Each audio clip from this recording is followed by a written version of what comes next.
या ठिकाणी आपण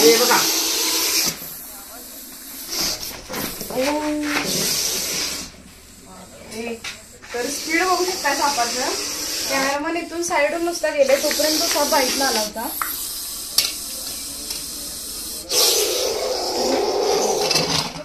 नमस्कार, स्वागत आहे सर्वांचं श्वेता सुतार वाईल्ड लाईफ रेस्क्यूअर या यूट्यूब चॅनलमध्ये. तर आता आपण बालिंगा या एरियामध्ये आलो आहे.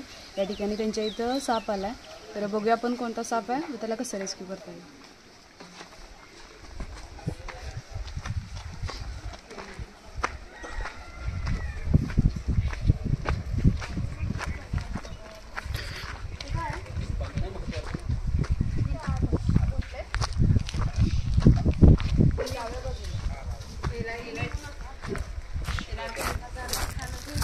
ते बांधले ना.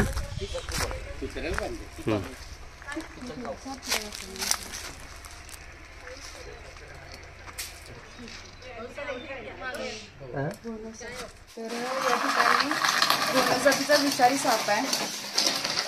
त्यांनी साहित्य ठेवलंय तर साहित्यामध्ये येऊन बसला इथं. तर बघूया आपल्याला त्याला कसं रेस्क्यू करतो. वडा की वडा.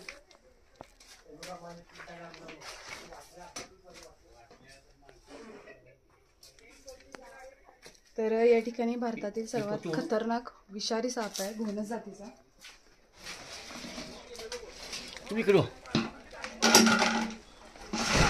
तर आपण या ठिकाणी ट्रॅप सेट करतो.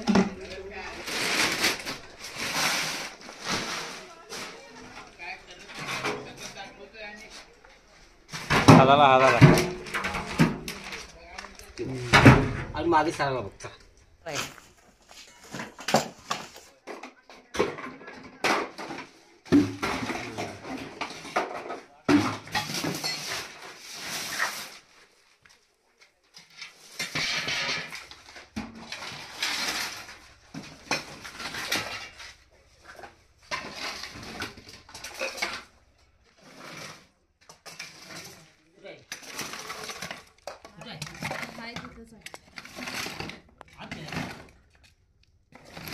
जागा नाही.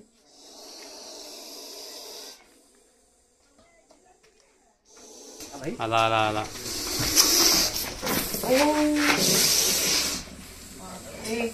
तर स्पीड बघू शकता सापाचं. कॅमेरामन इथून साईडून नुसता गेले तोपर्यंत तो साप बाईटला आला होता.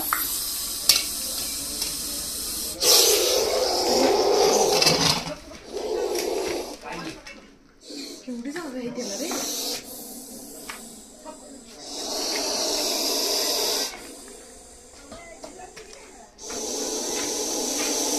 चिडलाय साप भरपूर. तर कशा पद्धतीने आवाज काढतोय ऐकू शकताय. हा या सापाला राग आल्यानंतर हा कुकरची शिट्टी ज्याप्रमाणे असते त्याप्रमाणे हा साप आवाज काढत असतोय. आणि हा समोर शत्रूला सांगतोय की माझ्यापासून लांब राहा.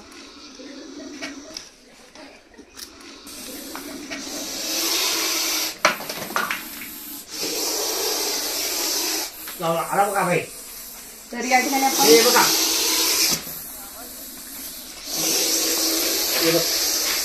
काय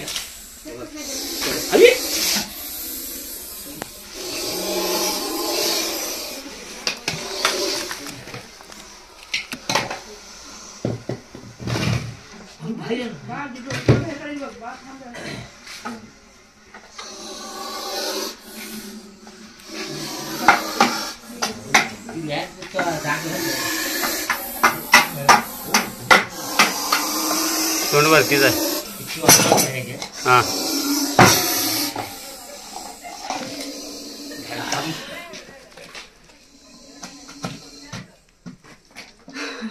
तर आपण ट्रॅप इथं व्यवस्थित सेट केला होता त्यामुळे ट्रॅपमध्ये पण साप व्यवस्थित गेला न हात लावता. तर या सापाला आपण आता सेफली पॅक केलंय. घोणस जातीचा विषारी साप आहे. हा भारतातील प्रमुख जे 4 विषारी साप आहेत नाग, मण्यार, घोणस, फुरसे यापैकी हा घोणस जातीचा विषारी साप आहे. कोणाच्या घरी साप आल्यास त्याला मारू नका. जवळील सर्व मित्राला किंवा वन विभागच्या 1926 या टोल फ्री क्रमांकावर संपर्क करा.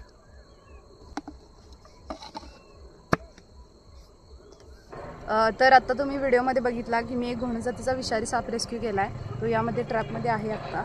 आणि आता आमच्यासोबत वन विभाग रेस्क्यू टीमचे ओमकार काटकर सर आहेत. तर आपण तो साप त्यांच्याकडे आता सुपूर्द करणार आहोत.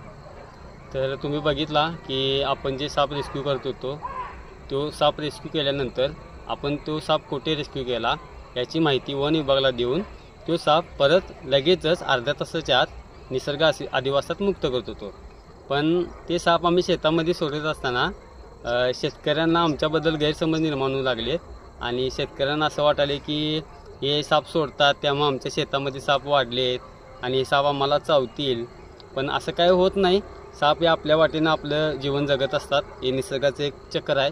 या निसर्गाच्या चक्राप्रमाणे हे सगळं चालू असतं. पण शेतकऱ्यांच्या जो शेतकऱ्यांचा आमच्याबद्दल जो गैरसमज निर्माण होत आहे त्यासाठी आम्ही काय ठरवले की जे आम्ही साप रेस्क्यू करतो त्यातील जे विषारी साप आहेत नाग, घोणस आणि मण्या हे साप आम्हाला ज्या वेळेला सापडतील त्यावेळी आम्ही ते स्वतःहून न सोडता वन विभाग रेस्क्यू टीमचे आता ओंकार काटकर सर आहेत आपल्यासोबत यांच्याकडे आणि वन विभागाकडे आम्ही ते साप जमा करीन. त्यामुळे आम्ही आता हे साप वन विभागचे रेस्क्यू टीमचे ओंकार काटकर सर यांच्याकडे जमा करू.